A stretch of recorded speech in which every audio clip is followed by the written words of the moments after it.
और इन्फेक्शंस भी उसके साथ आते हैं। किस तरह के होते हैं ये इन्फेक्शंस और क्या बीमारियां ये साथ में लेके आते हैं और किस तरह से हम इसका इलाज कर सकते हैं, इसके बारे में विस्तृत में जानकारी देंगे स्टूडियो में आए हमारे expert doctor Pankaj Anand, senior physician and critical care expert. Doctor साहब, आपका बहुत बहुत स्वागत है हमारे इस कार्यक्रम में। डॉक्टर साहब, जैसा कि अभी बारिश का सीज़न शुरू होने वाला है और उसका ऑनसेट हो चुका है, ऐसे में सबसे ज़्यादा जो प्रॉब्लम होती है वो है इन्फेक्शन की प्रॉब्लम। तो इन्फेक्शन के बारे में सबसे पहले मैं ये जानना चाहूँगी कि इन्फेक्शन होता क्या है?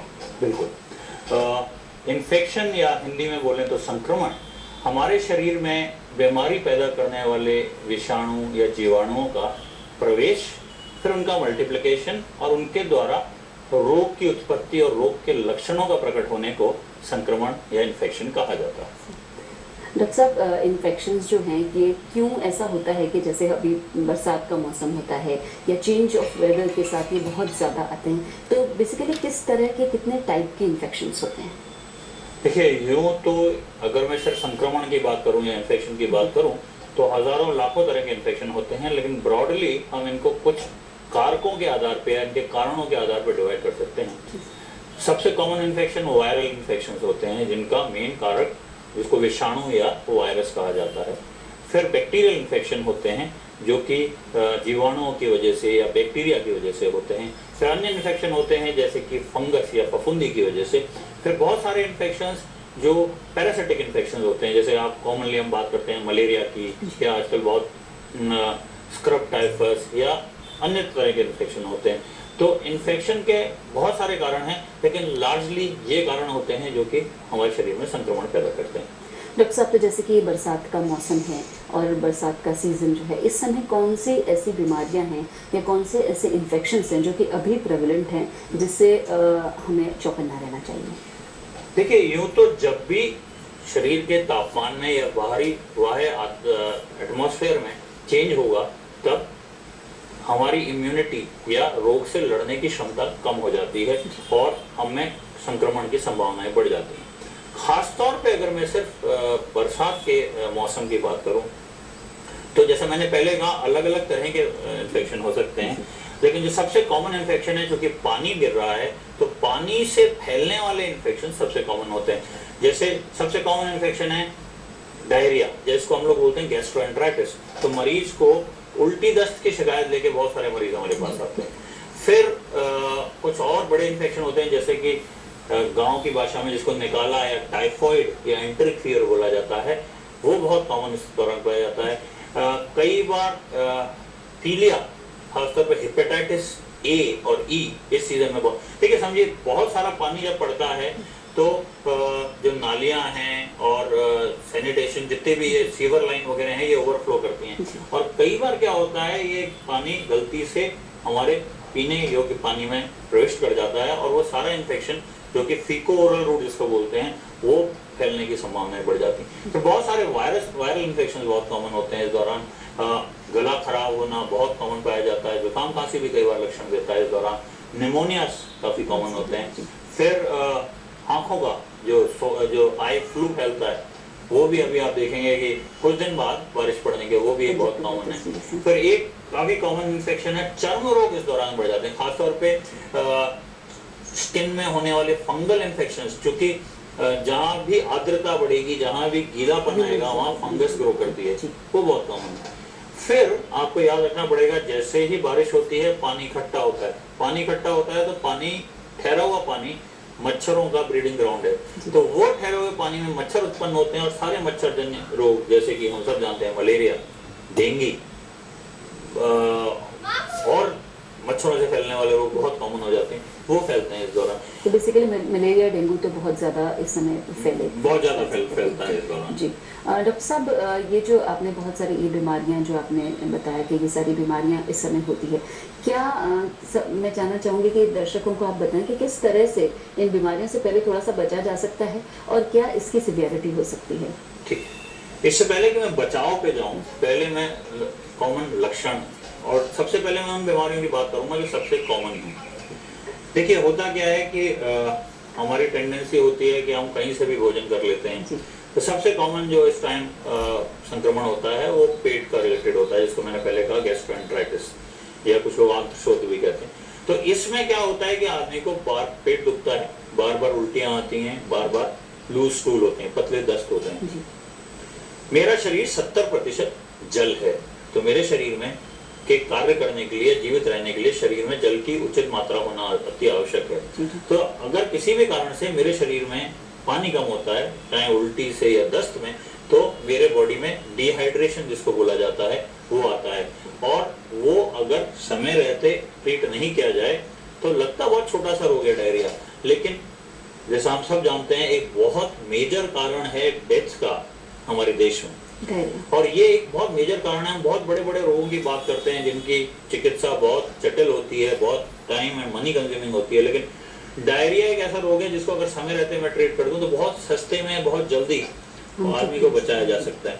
तो हमें सबसे पहले ये ध्यान देना होगा, मैं खास तौर पे पेट के रोगों की बोलूंगा, कि अगर आपको बार बार उल्टी हो रही है, बार बार दस्त हो रहे हैं, तो सबसे पहले याद रखिए कि जो पानी और जो सॉल्ट, आवश्यक लवण आप शरीर से लूज कर रहे हैं वो वापस शरीर में जाते रहें। तो अगर आप पी पा रहे हैं पानी, तो जितना पानी आप पी सकें वो पीजिए। एक बार दस्त जाते हैं, मैं मेरे मरीजों को बोलता हूँ 1 से 1.5 गिलास पानी पिए।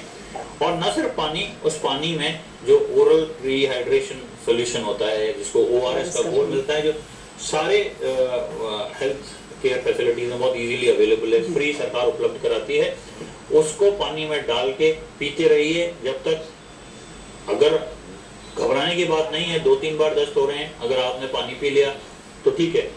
लेकिन ये भी याद रखिए कि अगर बहुत ज्यादा वाटर लॉस हो रहा है, आपको बहुत डायरिया हो रहा है, तो 8-10 दस्त हो चुके हैं, आप पानी पीते रहिए। एट द सेम टाइम एक प्रॉपर चिकित्सक के पास जाएं और उसका निदान लें। अमूमन अधिकतर इस तरीके के डायरियाज पानी और ORS के घोल से, क्योंकि ये वायरल डायरियाज होते हैं ज्यादा, तो अपने याद रखिए वायरस के खिलाफ कोई दवा आज तक उपलब्ध नहीं है।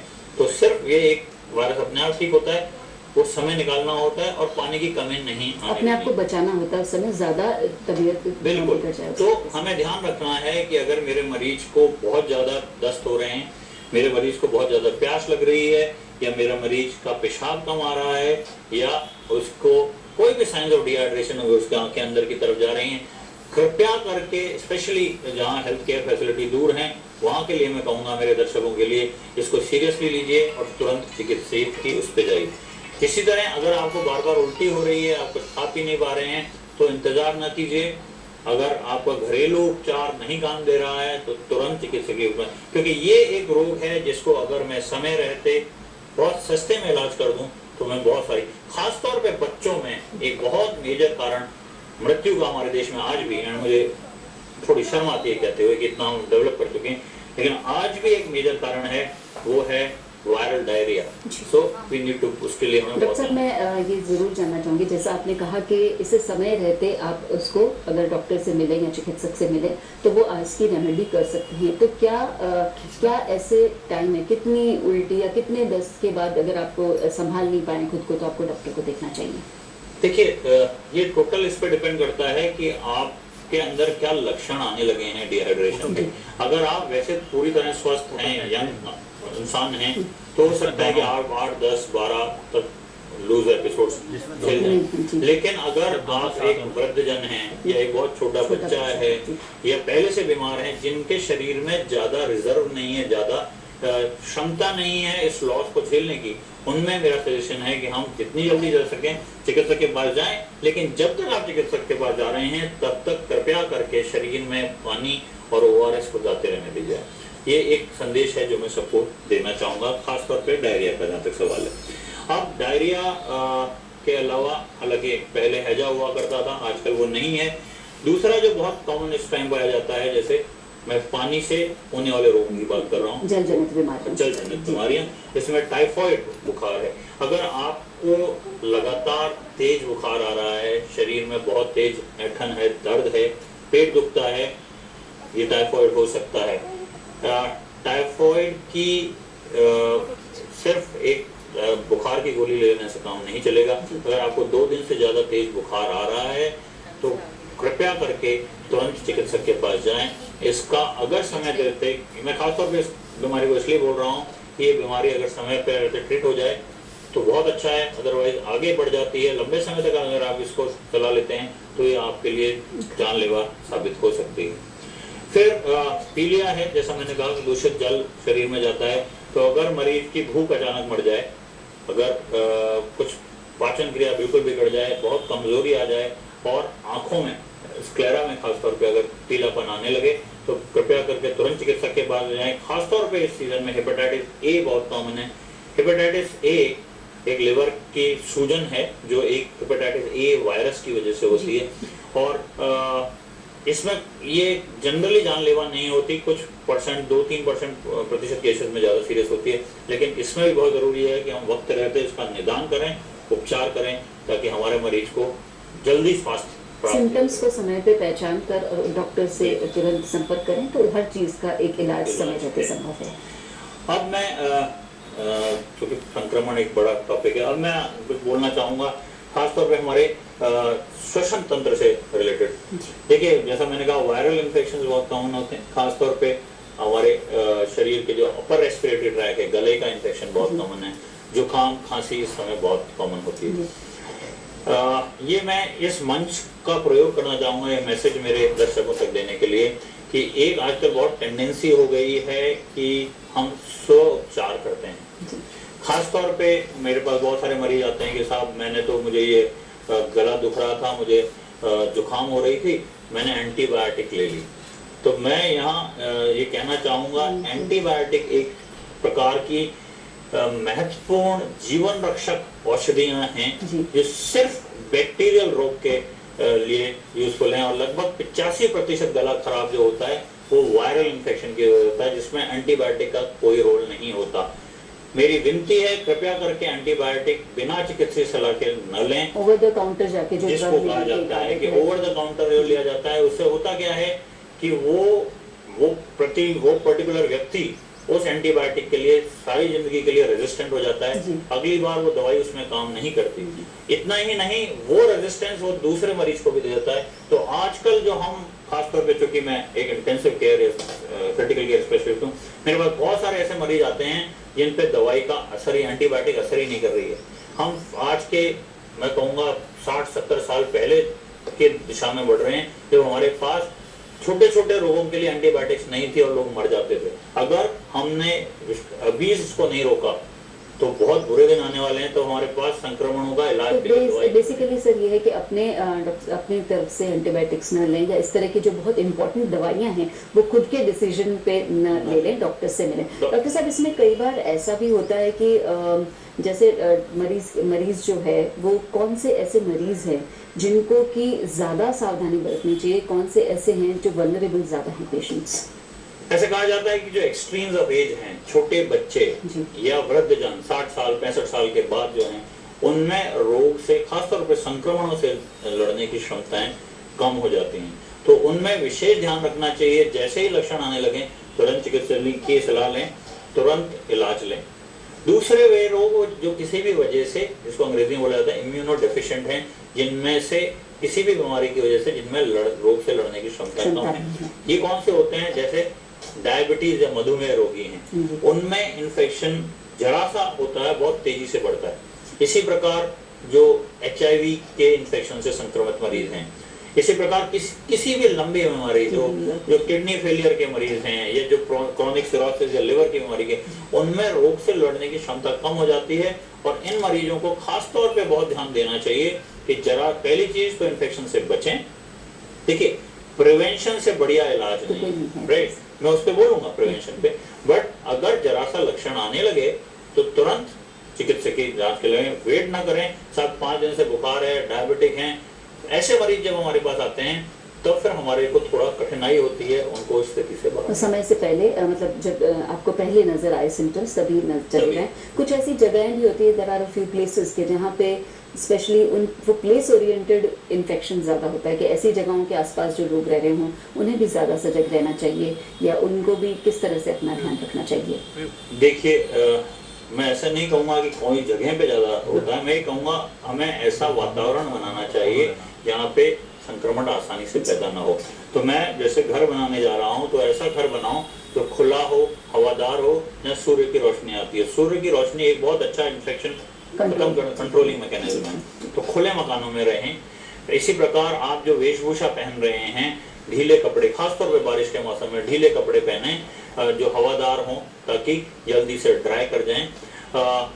जो देखिए, कोई भी अपनी मर्जी से कठिन वातावरण में नहीं रहता, कुछ ना कुछ मजबूरियां होती हैं, कुछ जॉब जैसे होते हैं जो मुश्किल हैं, लेकिन हमें याद रखना चाहिए, और मैं अपने हर मरीज से कहता हूँ, मेरे स्वस्थ रहने की सबसे बड़ी जिम्मेदारी मेरी है।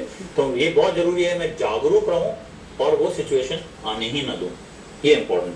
दूसरी जो बात आपने कही, खासतौर पर मैं कहूँगा अपने आसपास में बारिश के, खासतौर पर वर्षा के परिप्रेक्ष्य में अपने आसपास कहीं भी, और ये बार बार आप सुनते हैं लेकिन थोड़ा मुश्किल है हमारे लिए करना, हम बदल रहे हैं लेकिन और बदलना है, कहीं भी पानी इकट्ठा ना होने दें। मैंने पिछले 5 साल में डेंगू रोग के मरीजों को ऑलमोस्ट 10 गुना बढ़ते देखा है। आज के 5 साल पहले जब मैं प्रैक्टिस करता था तो जयपुर में 1 या 2 मरीज देखता था। अब मैं पिछले सीजन में मैंने कम से कम खुद 150 मरीज का इलाज किया। उसका कारण यह है कि ये वायरस डेंगू वायरस से होता है। ये वायरस हमारे सिस्टम में आ गया है। हम कूलर चलाते हैं पूरी गर्मी, बारिश आ जाती है तो भी हम भूल जाते हैं, कूलर में पानी इकट्ठा रहता है, वो मच्छर के पैदा होने का एक साधन है। इसी प्रकार पुराने टायर पड़े रहते हैं, कहीं भी वाटर लॉगिंग होगी वो मच्छर को प्रवेश देगी, और मच्छर सारी बीमारियों की जड़ है। मलेरिया, डेंगू, स्क्रब टाइफस आजकल एक पर्टिकुलर ये अलवर की साइड से शुरू हुआ था, पूरे राजस्थान में फैल चुका है। ये वो रोग हैं जो जिन पे आसानी से काबू पाया जा सकता है अगर हम प्रिवेंट करें, ऐसा वातावरण क्रिएट कर दें कि वो उत्पन्न ही नहीं हो पाएगा। तो इतना खर्चा, इतना जाने जो हम लूज करते हैं वो बचाते हैं। अक्सर प्रिवेंशन की आपने बात की, तो हैंड हाइजीन बहुत इंपॉर्टेंट एक चीज़ है, इसके बारे में आप थोड़ी जानकारी दें। किस तरह से हर व्यक्ति को अपना हैंड हाइजीन रखना है, क्या तरीका है जिससे एक लेमैन भी या एक हर कोई व्यक्ति उससे अपने हाथ की सफाई रख सकता है? देखिए, ये अब प्रूवन बात है, ये सब दूर सिद्ध हो चुकी है कि मरीज इन्फेक्शन के फैलने का सबसे आसान तरीका मेरे हाथ हैं। तो जब भी मैं मेरे हाथ कहीं भी रखूंगा और फिर अपने शरीर पे ले जाऊंगा, इन्फेक्शन फैलेगा। तो मैं जितना अपने हाथों को धोऊंगा उतना अपने को भी बचाऊंगा और अन्य में भी इसको फैलने से बचाऊंगा। तो जब भी आप कहीं बाहर जाते हैं, बाहर से अंदर आते हैं, कृपया तुरंत जाके हाथ धोएं। आप जब भी खाना खा रहे हैं बिना हाथ धोए भोजन को न छुएं। भोजन करने के बाद हाथ धोएं। जब भी आप शौच के लिए जाते हैं कृपया करके हाथ धोएं। एक बहुत ही आसान तरीका है जिससे हम बहुत सारे रोग हमारे शरीर में प्रवेश होने से बचा सकते हैं। इनफैक्ट ये शायद इस परिप्रेक्ष्य में नहीं है, स्वाइन फ्लू का सबसे फैलने से सबसे आसान तरीका है उसको रोकने का, हैंड वॉश। आप कहीं भी गए वातावरण में, आपने किसी कहीं दरवाजा खोला, कोई दूसरा व्यक्ति जो सफर कर रहा था उसने भी छुआ था, उससे आप अपने लगा लेते हैं। बहुत आसान तरीका है अगर मैं हाथ धोऊं। तो हैंड हाइजीन या हाथ बार बार धोना या हाथ को साफ रखना सबसे आसान तरीका है। अब क्योंकि आपने ये टॉपिक शुरू किया है, कैसे इन रोगों से बचा जाए, एक तरीका तो मैंने बताया हैंड हाइजीन। दूसरा तरीका जो कि हम ध्यान नहीं देते हैं, खासतौर पर वर्षा के परिप्रेक्ष्य में, मेरे शरीर में जब रोग फैलता है अंदर जाता है, बहुत मेजर कारण जैसे मैंने डायरिया बताया वो है पेट के थ्रू। तो मैं जो खा रहा हूँ, जो मैं पी रहा हूँ, वो सबसे महत्वपूर्ण चीज है। तो आप जो भी चीज खाएं पिए, आप ध्यान रखें कि कहीं ये संक्रमित तो नहीं है। मतलब अगर आप पानी पी रहे हैं और आपके कोशिश करें साफ से साफ पानी प्राप्त करें। अगर आपको पानी की क्वालिटी पे जरा भी शक है तो कृपया, बहुत पुराना तरीका है, उसे उबाल के फिर पिए। आजकल प्यूरिफायर्स आ गए हैं, वो भी आप पी सकते हैं लेकिन सही तरीके से।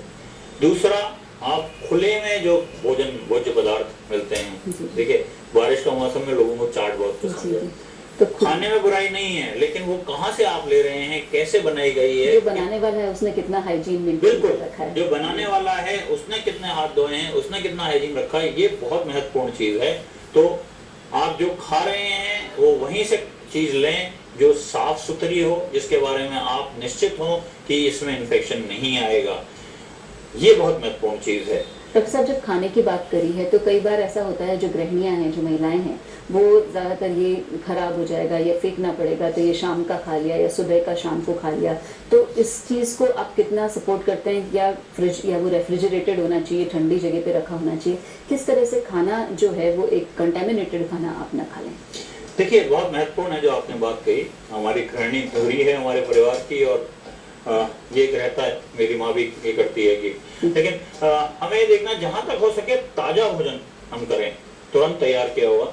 अगर किन्हीं कारण हम नहीं कर पा रहे हैं तो वो प्योरली रेफ्रिजरेटेड। आप समझिए, इस समय किसी भी बैक्टीरिया को या किसी भी संक्रमण करने वाले जीव को आगे मल्टीप्लाई करने का सबसे अच्छा साधन होता है टेम्परेचर, सही मायने में टेम्परेचर मिल जाए और आर्द्रता मिल जाए।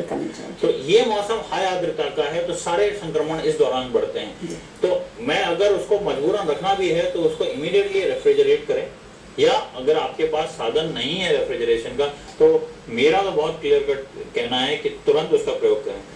सिमिलरली फलों के बारे में मैं कहूँगा, फल भी ताजा कटे हुए, जो स्टोर्ड ना हो और खुले में ना रखे हों, क्योंकि बहुत मक्खियाँ आएंगी इस समय, तो उनसे मक्खी बहुत मेजर कारण है इन्फेक्शन। धोके उसे काम में उसको धोके ही काम में लेना है, और जहाँ तक हो सके ताजा कटे हुए फलों का प्रयोग ही आवश्यक है। डॉक्टर साहब, ये बहुत महत्वपूर्ण जानकारियां जो आज आपने हमें दी कि किस तरह से हमें एक शुद्ध और साफ भोजन खाना चाहिए, लाइफस्टाइल को हमें कैसे मैनेज करना चाहिए, कैसे सिम्टम आते ही हमें सीधा डॉक्टर से मिलना चाहिए, उसको ज़्यादा बढ़ाते रहें। इन सभी जानकारियों के लिए आपका बहुत बहुत धन्यवाद।